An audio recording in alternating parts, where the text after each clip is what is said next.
Приветствую всех. Мы в прямом эфире. Здравствуйте, Антон. Добрый день. Очень рада вас видеть. Взаимно. Всех приветствую. Мы снова на канале Видората ТВ. Сегодня, Антон, у нас сегодня нет определенной темы, как мы обычно это делаем. Сегодня объектом нашего познания, нашего интереса будете вы и ваш джотиш, и ваш опыт джотиш. Я подготовила несколько вопросов для вас. Если вы не против, я бы попросила вас ответить. Поделиться опытом, может быть, даже каким-то видением. Хорошо. Надеюсь, они не слишком интимные будут, но я постараюсь ответить. Ну, вы корректируете, что корректируете, возможно. Я знаю, что вы больше 20 лет занимаетесь джотишем. Это так? Ну да, тут слово «занимаюсь» как бы очень неоднозначное. Интересуюсь я им очень давно, и первый курс я прошел в 98 году. Это 22 года назад. То есть фактически я обучился, да, 98 год, 1998. 22 года назад был. Да. Ну вот 22 года назад я прошел первый курс по джотишу. Вот. Но потом я как бы немного приостановил свои занятия, потому что не было учителя и были другие ситуации. Вот. Но потом возобновил. То есть да, фактически больше 20 лет я уже им занимаюсь. Иногда изучаю, иногда практикую, иногда обучаю, иногда дают консультации. Тогда вот вопрос такой, как так получилось, я знаю такую историю, что после 10 лет вашего занятия джотиш, вы поняли, что вы занимаетесь совсем не ведической астрологией. Так? Ну да, или занимаюсь ведической астрологией, но только кажется, что я и занимаюсь. Просто когда я начинал изучать, и, к сожалению, так почти все делают, они думают, что обучение – это просто накопление информации. И я накапливал информацию от джотиши, читал книги, даже переводил книги, очень много книг прочитал. Потом начал то, что я прочитал, людям другим передавать. И думал, что и я изучаю, и других обучаю. Но все это было не так. Я просто передавал информацию, передавал какие-то сведения. Вот, и чаще всего, иногда даже неправильные, ложные, ошибочные. А иногда правильные, но бесполезные, и они не меняли жизнь людей. Ну, я вам говорю какую-то информацию джотиша, и ничего не меняется. Вот, и тогда я понял, что и я его неправильно изучаю, и я ничего практичного, полезного, а тем более ценного не делаю. И тогда я понял, что нужно все это как бы, отменить и начать все сначала. А что именно было толчком для вот этого изменения или понимания? Ну, я увидел, что это не работает. Вот я на примере скажу. Но вот есть какие-то люди, говорят, что у нас есть самая лучшая в мире медитация, практика. Вот. Я спрашиваю, вы сколько лет практикуют? Они говорят, 20 или 30 лет. И я у них спрашиваю, а что поменялось в вашей жизни? И они ничего не могут существенно ответить. Ну, скажут, мы там стали более спокойные. Ну, как бы этого мало. То есть люди практикуют 10, 20, 30 лет какие-то ценнейшие практики, древнейшие практики, а в жизни ничего не поменялось. То есть нет успеха, нет счастья, нет здоровья, нет денег, нет понимания пути, нет возможности получать знания из источника, передавать. То есть я увидел, что это не работает, и начал искать причину, почему такая мощная наука не дает практических результатов. Хорошо. Тогда, давайте рассматривать, допустим, наиболее плодотворные, да? Не первые 10 лет, а там последние 12 лет. Вот с какими вопросами больше всего люди обращаются к вам на консультацию? Тут нет однозначного ответа, потому что люди делятся на мужчин и на женщин. Ну, давайте в первом приближении, да, мужчины и женщины.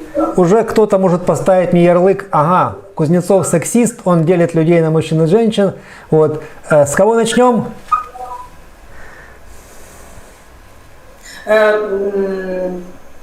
Давайте с мужчин. С мужчин. Понимаем, что их гораздо меньше на консультациях, их меньше на семинарах, на курсах, на лекциях, их меньше в всяких там духовных движениях, и они реже приходят на консультации. И очевидно, что их интересует свое дело, свой путь, это модное слово, свое предназначение, своя ценность, своя функция, задача, дело. Вот, и они спрашивают, то есть, либо как его найти, либо почему то, что я делаю, я не считаю чем-то ценным. И они сразу приходят именно с этим запросом, или в процессе консультации вы приходите к тому, что запрос именно такой? Ну, мужчины более прямолинейные, естественные, простые, они прямо говорят, что либо я не знаю, чем заниматься, либо я чем-то занимаюсь, дает мне успех, социальный статус, деньги, иногда даже очень высокие должности, там, я директор корпорации, директор банка, вот, но это не то, и я не чувствую от этого удовлетворения. То есть мужчины чаще всего это явно говорят, спрашивают. А женщины с чем приходят? И они, скорее всего, как-то прячут, да, вопрос? Ну да, или сами не понимают, в чем суть. То есть они спрашивают там об отношениях с мамой, о здоровье, там, где найти деньги, там, какой практикой заниматься, как обучать других. Вот. Но по большому счету они тоже не выполняют свое природное, естественное предназначение. У них не все хорошо в отношениях, не все хорошо с детьми, а бывает даже вообще нет детей. Но они не считают это вопросом. Они говорят, ну а что здесь такого? Сейчас такое время, можно не иметь детей, можно быть бизнес-женщиной или реализованной в обществе. Вот. И ищут какие-то отдельные источники удовлетворения, даже, может быть, не источники, а заменители одного большого главного удовлетворения. И если сказать, с чем они приходят, ну, в лучшем случае отношения, то есть как наладить отношения, как построить отношения, а в частных случаях это здоровье, где жить, чем зарабатывать деньги, как решить проблемы с родственниками, чаще всего с мамой. А были ли у вас какие-то выходящие случаи, или очень забавные, смешные, или какие-то удивительные, настолько нетипичные, что вам есть нам о чем рассказать? Ну, во-первых, это как бы немного врачебная тайна, есть как бы этика в любой сфере. Поэтому я не могу сказать не только там имя или город, я даже не могу сказать, как это было дословно. Но это было очень смешно, так смешно, что аж грустно. Например, всегда можно неправильно истолковать то, что тебе говорят. Немного переставить слова, извратить, какое-то важное слово вытащить и какое-то похожее, но которого не было, вставить. И вот представьте, ну, женщина говорит, что вот у меня есть мужчина, все хорошо, он достойный, сильный, мужественный, вот мы вместе с ним живем, но он меня не берет замуж. Я говорю, в каком смысле? Говорит, ну не идет со мной расписываться. Я говорю, ну у вас же все хорошо, он за вас отвечает, он никогда вас не оставит, вы это чувствуете, так и не надо с ним расписываться.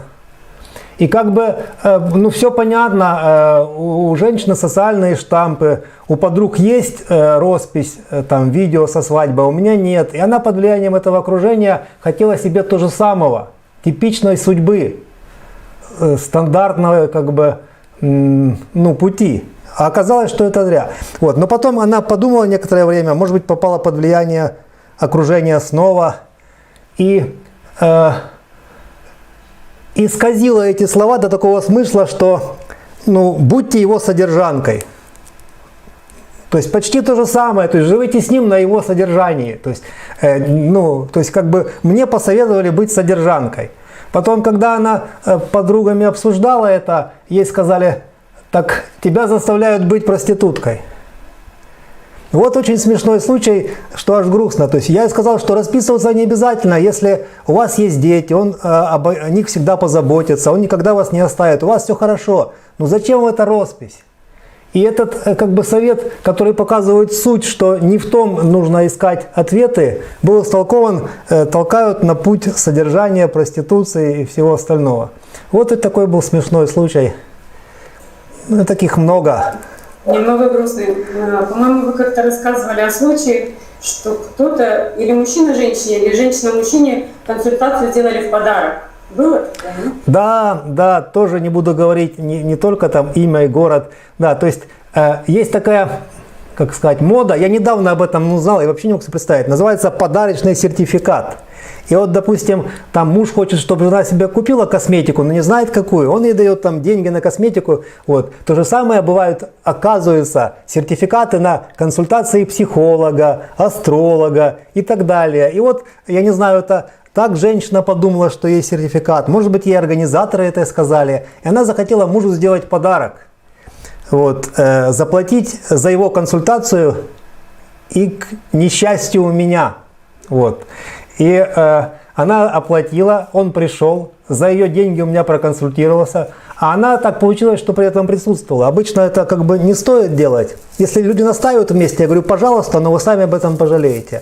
Она настаивала быть рядом с ним, выслушала все, что сказал, и пожалела, что она заплатила деньги за то, что сказали ее мужу, и ей это очень не понравилось. То есть я сказал все как есть, сказал правду, а она ожидала совсем другого, и ей это не понравилось, и она сделала подарок в кавычках. Вот, то есть такие бывают тоже подарки, поэтому будьте осторожны. С подарками. С подарками, да. Такой вопрос меня разбирает. Любопытство, вас узнают на улице? В Днепре было 2 раза. Какие-то люди читали меня в Фейсбуке или смотрели в Ютубе. Один раз я шел по улице, а другой раз я ел в кафе, ждал поезда, ехал из Днепра во Львов. Вот. И мне говорят, я знаю, вы Кузнецов, я вас читаю в Фейсбуке или смотрю в Ютубе. Вы еще перевели, вы величайший переводчик Прихат Парашара Хорашастры. Вот. Бывает такое, но редко. Я же там не Комаровский и никто там, не Киркоров. Зачем меня узнавать? Какие у вас были необычные отзывы о консультациях, семинарах? А если, допустим, отзывы какие-то, из неприятных, что вы с этим делаете?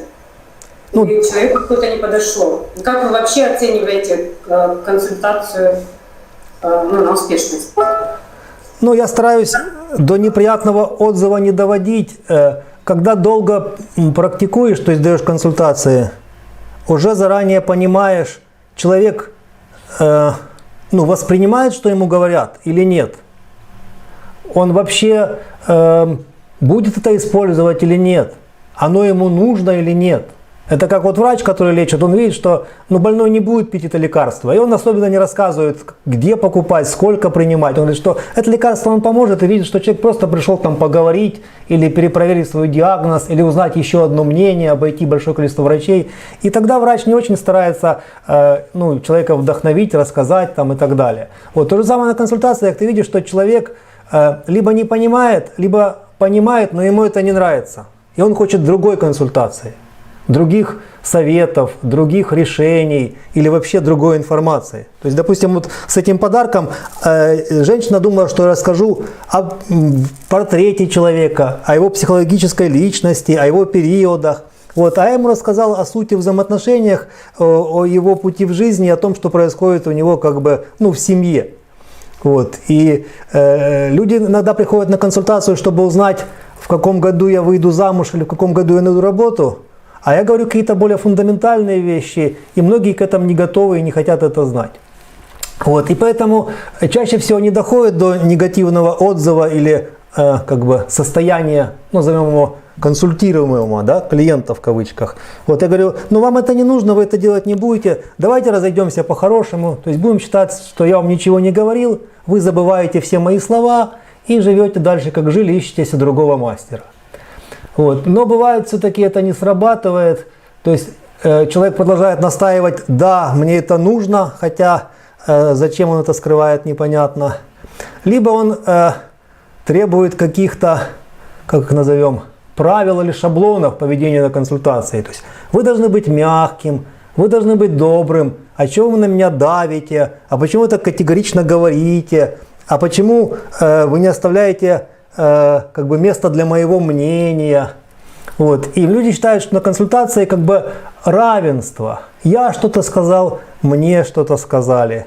Я что-то посоветовал, со мной поспорили. Но представьте, вот, то есть врач вам ставит диагноз, а вы спорите с диагнозом. Он говорит, вот эти лекарства, а вы спорите. Вот. Ну тогда врач скажет, ну я не вижу смысла такого человеку помогать со здоровьем. Вот поэтому бывают такие случаи. Но очень редко, да. Чтобы к вам попасть на консультацию, человек как бы должен быть готов, да, его, прежде там ваши помощники могут спросить кое о чем, чтобы понять его состояние, что человек к вам идет как к авторитету, или какие еще критерии того, что человеку действительно нужно именно к вам. Ну, то, что вы сказали, это самый главный критерий или показатель. Если человек считает меня авторитетом, то будет польза от консультации и для меня, и для него. Кроме того, есть суть и форма. По сути, человек может не согласен быть с этим мировоззрением, с этим фундаментом, с такими принципами жизни. Вот. Ну и по форме бывают как бы некоторые предпочтения людей. Поэтому, чтобы это все заранее было как бы и ясно, и понятно, то обычно человеку предлагают посмотреть мои выступления, мою лекцию, отрывок из моего семинара, фрагмент из курса. Вот. Ну, фрагменты консультации мы, конечно, не предоставляем, опять же, чтобы соблюдать личную жизнь людей. Вот. Но о том, как я рассказываю какую-то тему семинара о воспитании детей, о взаимоотношениях, о принципах счастья. Вот. То есть для одного счастья это одно, для другого другое. Человек посмотрит и скажет, да, это мне близко, и я считаю это ценным. Тогда ему стоит прийти и проконсультироваться. Если он говорит, что это имеет право на существование, вот, но мне это не близко, вот, я говорю, тогда ищите другого авторитета и будем беречь наше время, не будем проводить консультацию, которая ничего не поменяет в вашей жизни. А если все-таки настаивают и консультация прошла как-то, как бы неэффективно, что тогда? Ну вот это оценить эффективность консультации, это неоднозначно. Я опять же на примере скажу, что была длинная консультация, часа 2, у женщины сложная ситуация, и мне казалось, что консультация неэффективная, потому что задает вопросы и не комментирует, никак не подает никакую обратную связь, старается скрыть свое отношение. То есть вы не можете оценить свое влияние? Да, и тоже не только влияние, а соответствует это мировоззрению. Подходит это или не подходит? Будет ли она это применять? Воспользуется она этим знанием и этими советами? Вот. И я подумал, что консультация неэффективная. Вот. Но это просто такой человек, он не хочет ничего показывать, он сдержанный. Потом прошел год, она говорила, что я у вас была на консультации, все сбылось, все сработало, ситуация решилась, теперь у меня новая проблема, мне нужна ваша консультация. И она приходит каждый год, говорит, что все хорошо, все работает, но теперь у меня новый вопрос. Поэтому, может быть, и ей казалось после консультации, что это неэффективно. Да? Потому что я ей что-то рассказал, объяснил, она думает, нет, такого быть не может. А потом проходит полгода или год, она говорит, что все совпало, о чем меня предупреждали, это произошло. На какие причины мне указывали, именно эти причины и сработали. О каких последствиях и тенденциях мне говорили, к этим тенденциям и последствиям пришло. Поэтому эффективность чаще всего человек, не чаще всего, так часто бывает, что сразу непонятно, что консультация эффективна. Особенно если она касается долговременных хронических вопросов или ситуаций. То есть человек был внимательный, все запомнил и наблюдал. Со временем понял, что, осознал какие-то вещи, понял. Да, и запоминать не обязательно, потому что я же не даю какой-то конкретной информации. Вот там запомните, 14 мая или апреля что-то произойдет. Я говорю о чем-то менее объективном, менее конкретном, но более важном. Потому что жизнь субъективна, и все важные ощущения, события, они субъективны. Важен наш опыт, то, что мы от этого чувствуем. И жизнь – это наши ощущения, наш опыт. И об этом говорится на консультации прежде всего. Вот. И человек это тот вот прочувствует, и он говорит, что конкретно я не могу сказать, что было на консультации, но я получил опыт. Ощущения во мне остались. И потом он сравнивает свою жизнь с теми ощущениями. Вот. Он говорит, что да, совпадает. Мне сказали, что я это буду чувствовать, я это и чувствую. А какую конкретную мне ситуацию, события прогнозировали, я не помню. Но ощущения совпадают. И в этом большая ценность. Хорошо. Тогда, как вы ранее сказали, вы ярый сторонник гендерного неравенства. Вы таки не соврете. Но вот вопрос в чем? Что вы очень часто подчеркиваете разницу природы мужчины и женщины. И отличается ли подход в обучении тантра джотиш к женщине и мужчине? И, соответственно, есть ли у кого-то больше способностей или у кого-то лучше получается, у кого-то хуже? И связано ли это действительно с половой принадлежностью? Ну, на обучение это не сильно влияет. Тут есть разница, есть очень такие как бы заметные нюансы. Допустим, женщины, они более дисциплинированные, исполнительные и не затягивают просмотр видеозаписи, выполнение домашних заданий. А мужчины, они могут купить курс и посмотреть его через полгода или через год и писать домашнее задание, а мы вообще забыли, там, какой он курс купил и почему. Вот, то есть женщины более дисциплинированные, как сказать, организованные, исполнительные, обязательные, а мужчины более, ну как сказать, не привязанные к этому всему. Вот, кстати, у котов и кошек то же самое. Кошка обычно чистая, аккуратная, сидит под стулом, чтобы никто не наступил, а кот грязный, лежит по дороге, и на него все наступают. Вот, поэтому это не только у людей, это и у других некоторых существ и котов. Кроме того, еще более важное отличие. Когда женщина обучается, она через форму идет к сути. Она запоминает детали, нюансы, формулировки, структуру, проявления. И потом через какое-то время до нее это все собирается и происходит осознание, озарение, открытие, и в ней открывается суть. Суть грахи, суть раши, суть бхавы, суть комбинации йоги, юти. Вот. А мужчина обычно наоборот, он идет от сути к форме, он сразу хватает суть, он понимает, в чем сущность грахи, в чем главная функция раши, в чем главное значение бхавы. А потом к этому подбирает какую-то форму. Иногда он правильно, я вижу, он понял, а не может сформулировать. Он говорит, вот женщина скажет, что он какую-то ерунду несет, да? А он просто не может подобрать слова к этой своему пониманию, осознанию, прозрению. Вот. И он постепенно подбирает форму, учится различать ощущения, выражать, формулировать, описывать. Но суть он чаще всего хватает сразу. А женщина постепенно как бы описывает, не совсем понимая, что она описывает. И через какое-то время она начинает уже осознавать. Поэтому вот это более существенная разница в обучении. А в применении она еще более существенная. Антон, а как вы себя представляете, как мастер, консультант, астролог? В разных кругах по-разному, и как люди больше вас воспринимают в основном? Как кого? Ну, к сожалению, люди меня воспринимают как первого переводчика, первого и главного трактата, то есть текста по ведической астрологии. Это Кузнецов, который перевел Брихат Парашара Хорашастру еще в 99 году, или там в 2001, то есть 20 лет назад, когда не только не было книг по астрологии на русском или украинском языке, когда вообще это никто не знал, не было сайта, у меня был первый сайт в 99 году, и я как бы, ну как сказать, как вот там есть отец вертолета, отец дирижабля, а это отец русскоязычного джотиша.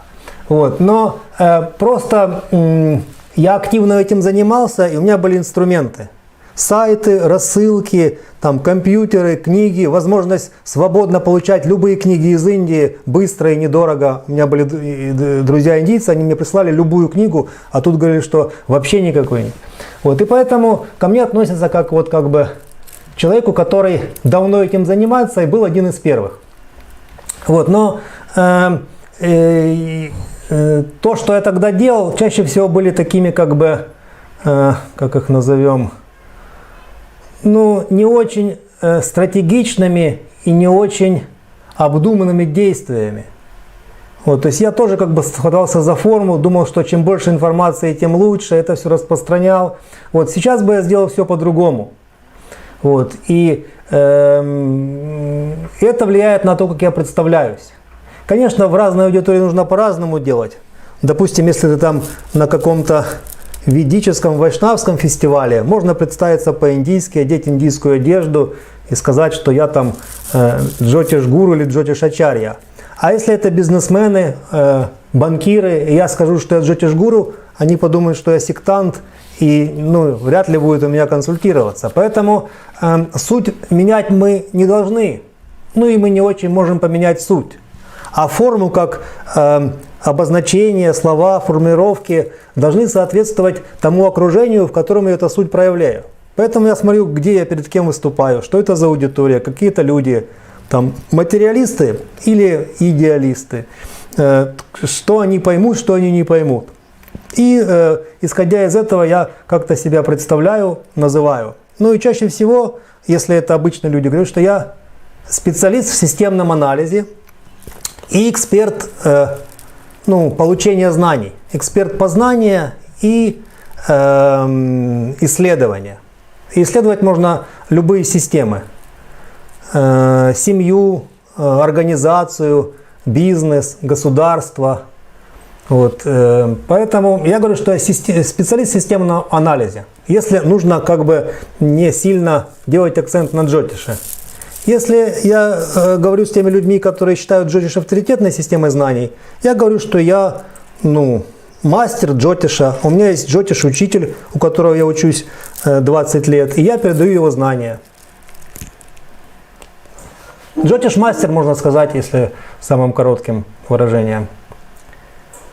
А скажите мне, вот часто можно увидеть рекламу или джотиш-мастера часто говорят, рекламируя себя или знания, которые они несут, говорят, что вот ты можешь заработать дома, присоединяйся к профессии астролога. На что бы вы посоветовали обратить внимание человеку, который это слышит, которому это интересно? Тут нужно обратить внимание, опять же, на суть и на форму. У вас микрофон? Ага. Повторяю, тут нужно опять обратить главное внимание на суть и на форму. Если работай дома, не будь привязан к офису, даже будь богатым, стань миллионером, это только форма и последствия моего дела, моего занятия, моего рода деятельности. Тогда на эти предложения можно обращать внимание, но суть будет, а у кого я учусь? Кто мой наставник в джотише? Кто мой источник знаний? Кто мой гуру? Кто мой источник знаний джотиша? И это главное. И если эта суть есть, тогда я обязательно обучусь правильно, быстро, эффективно. А потом это вырастет какие-то проявления, последствия, результаты, формы. Я, может быть, буду работать дома, а может быть и нет. Я, может, буду очень богатым или просто как-то зарабатывать, чтобы не умереть. Вот. То есть, что из этого получится по форме, это больше зависит от самого человека, от его кармы. Но при этом это последствия у всех разные. Есть же богатые продавцы компьютеров и бедные. Есть Билл Гейтс и какая-то мастерская. То же самое есть в джотише раскрученные люди, у которых консультация стоит, наверное, 1000 евро или долларов. Вот. И есть просто, которые за $10 консультируют. Поэтому кем ты станешь, неизвестно. Это особенности тебя, твоего сознания, твоих предков, твоего рода. Вот. Но если вот в этих рекламных объявлениях это выдается за суть, то есть главное сидеть дома и никуда не ходить. Главное работать из любой страны. Главное путешествовать по миру. Это самая большая ценность. А для этого у нас есть инструмент, что-то вторичное, какая-то форма.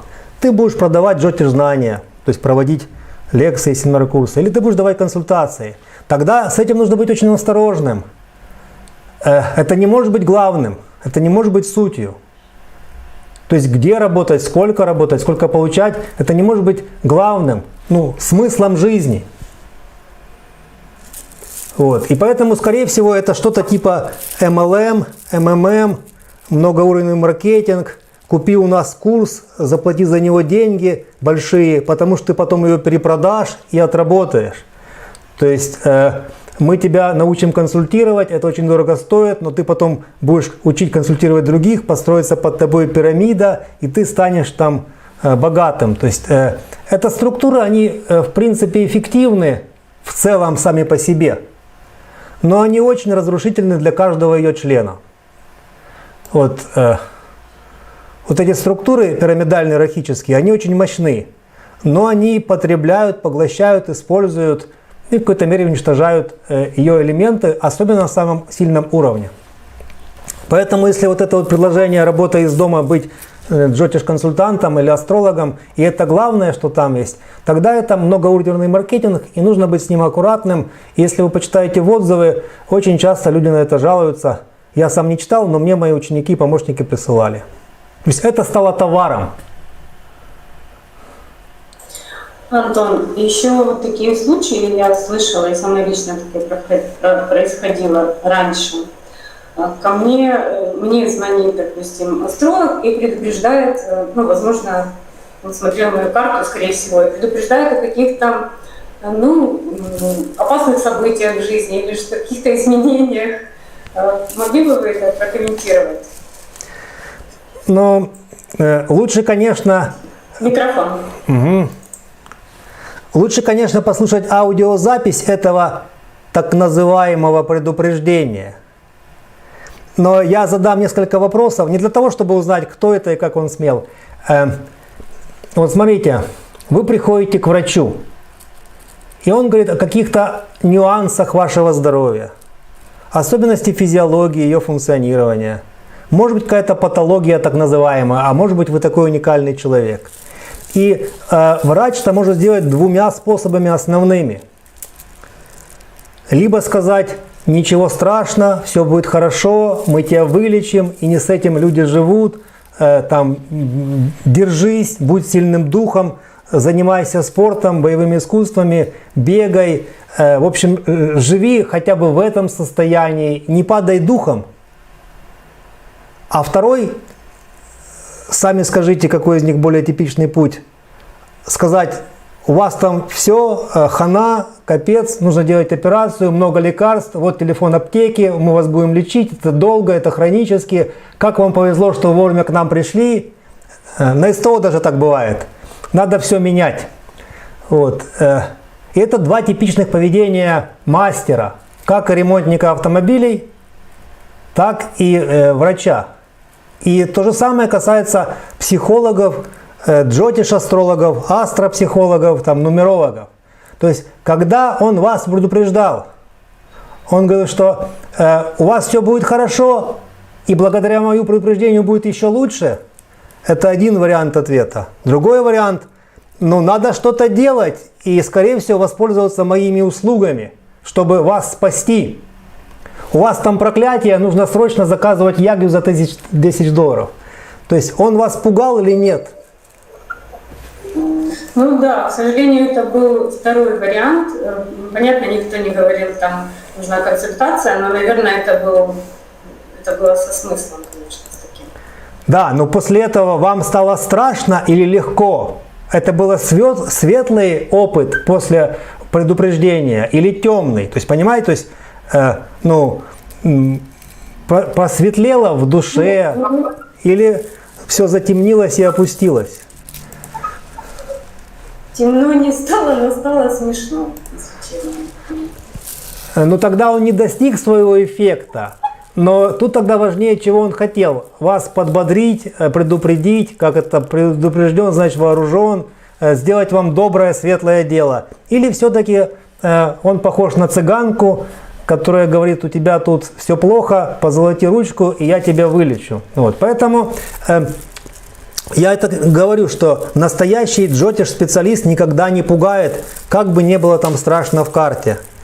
Вот. Тем более нет ничего предопределенного, даже если мы знаем о законе кармы. он после общения с ним остаются высокие, то есть светлые, ну, легкие, пробуждающие, вдохновляющие ощущения. Вот, кстати, первая акушерка сказала очень важное правило. Если вы поговорили как бы с врачом, и от самого разговора больному не стало легче, значит, вы говорили не с врачом. Понимаете? То же самое в джотише. То есть, если он вас предупредил, и вам не полегчало, ну, это не эксперт, это не мастер. Это, возможно, хороший маркетолог, продажник, мерчендайзер. Он умеет что-то сделать. У него не получилось, вам смешно. Ну, значит, не сработало. Хорошо, давайте вернемся к вопросу о том, что насколько знания, которые вы представляете, могут помогать, можно совмещать с академическим образованием, и насколько это помогает, ну, в обычной социальной жизни. Академическое имеется в виду обычное образование в институтах, университетах. Ну, лучше назвать ее... Ага. Да, благодарю. Академическое имеется в виду не в смысле, что это какая-то академия каббалы или духовности, а именно это, ну, часть системы образования, да? То есть университеты, вузы. Ну, тогда лучше назвать его социальным образованием или материалистическим образованием. Ну, как оно сочетается? Если я буду пытаться практиковать оба источника знаний и быть одновременно и материалистом, и нематериалистом, ну, идеалистом или часто говорят духовным человеком, тогда у меня ничего не получится. У меня не будет успеха ни в материальной деятельности, например, финансовой, социальной, ни в духовной деятельности, например, в познании законов, в практиках, ну и следовании какому-то идеалистичному образу жизни, то есть основанному на вечных, высших, но абстрактных ценностях. Поэтому я могу сочетать это, если я знаю, кто же я. Я верю в синапсы, в жиры, белки, углеводы, в медицину, в антибиотики, во врачей, в школу, образование. А все это дополнительное, как магия. Ну, можно еще янтрочку поставить, можно еще туда сходить. Или наоборот, я верю в высшие силы, абстрактные силы, высшие ценности, опять же абстрактные, субъективные. Вот. А вот этот внешний мир, это для меня что-то вторичное. Я всегда могу пожертвовать чем-то материальным ради чего-то абстрактного и идеального. Вот. Поэтому сочетать можно, если я знаю, кто я, какой мой фундамент, то есть какой у меня приоритет. Знаю свое мировоззрение и с этого не схожу. Тогда я сочетаю и то, что дается там, как, допустим, ну, профессиональное образование. Я программист, я там айтишник, я бухгалтер, то это же не касается мировоззрения. Вот. А если я ищу в обычном социальном образовании, материалистичном основу для жизни, то есть философию, вот, тогда две философии, они несовместимы. То есть жизнь зародилась как? Ну, либо Бог создал, либо материя сама из себя произвела. Там самозарождение, большой взрыв. И не может быть и так, и так. То есть надо как-то определиться, и потом я получаю образование везде, где это мне нужно. Я же учусь водить машину, там, писать программы, поддерживать сайты. Вот. Но это не касается мировоззрения. Но главный принцип, кто является источником бытия, существования, его нужно знать, и тогда я могу учиться где угодно и смогу сочетать, и не буду асоциальным, и никто не узнает, что у меня внутри, в кого я верю.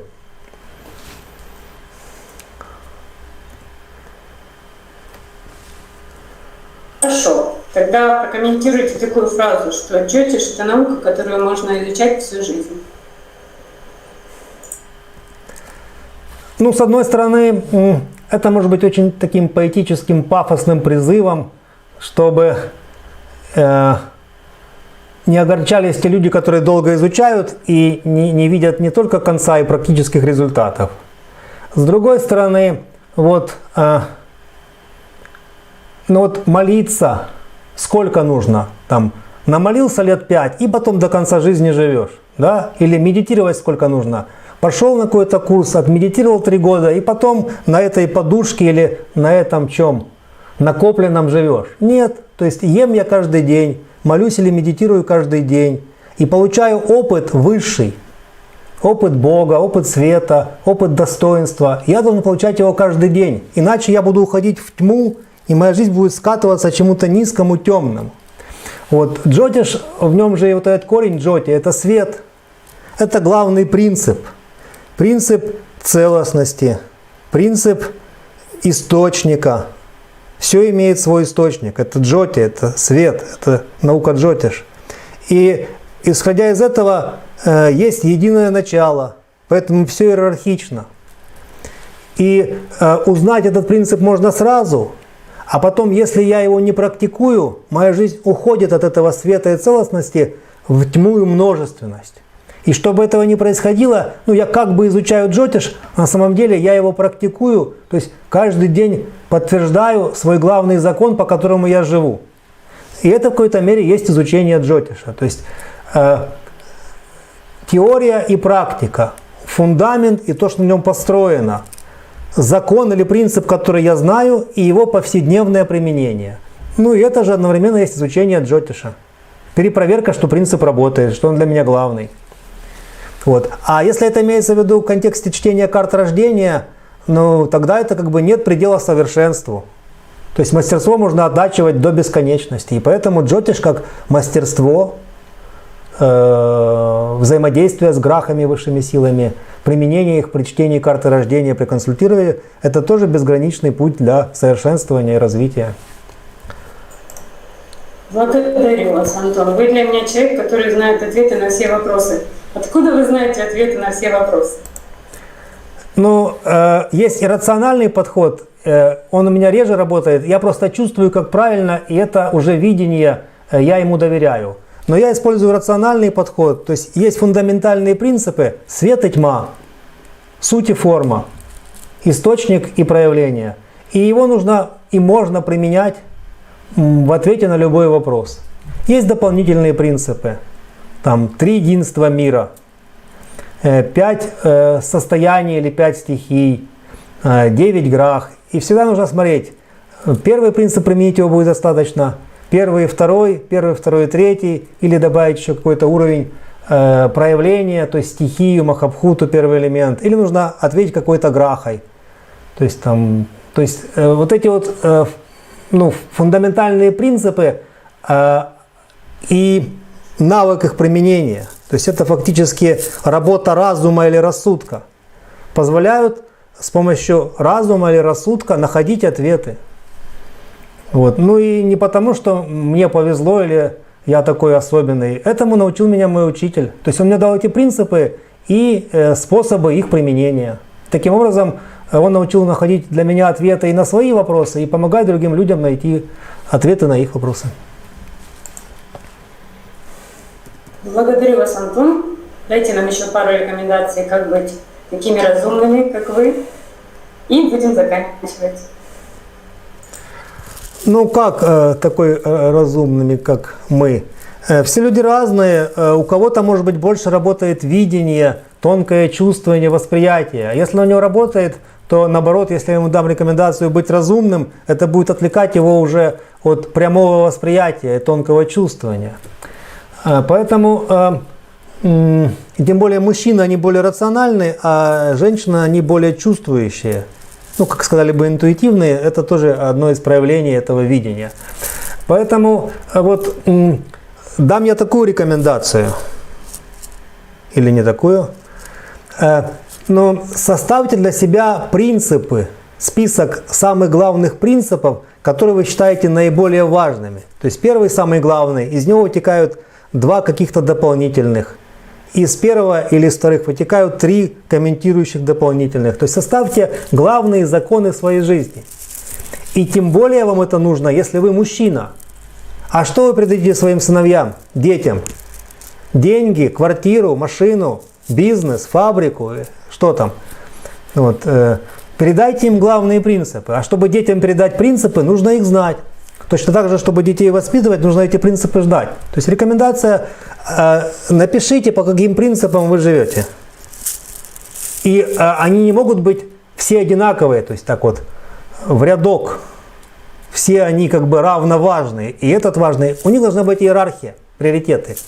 Вот. Если вам это понравится, то напишите их где-нибудь, там, в соцсетях, или даже можете нашим организаторам прислать, я могу их прокомментировать. Вот. Можете повесить на стену, если это уже завершенная и вряд ли будет дополняемая или меняемая система принципов.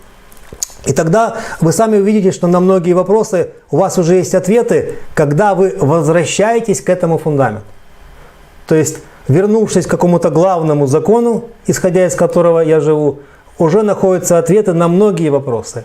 А на те, которые не нашлись, или становится ответ более понятным, или возникает ключ, по которому мы можем найти этот ответ, это решение.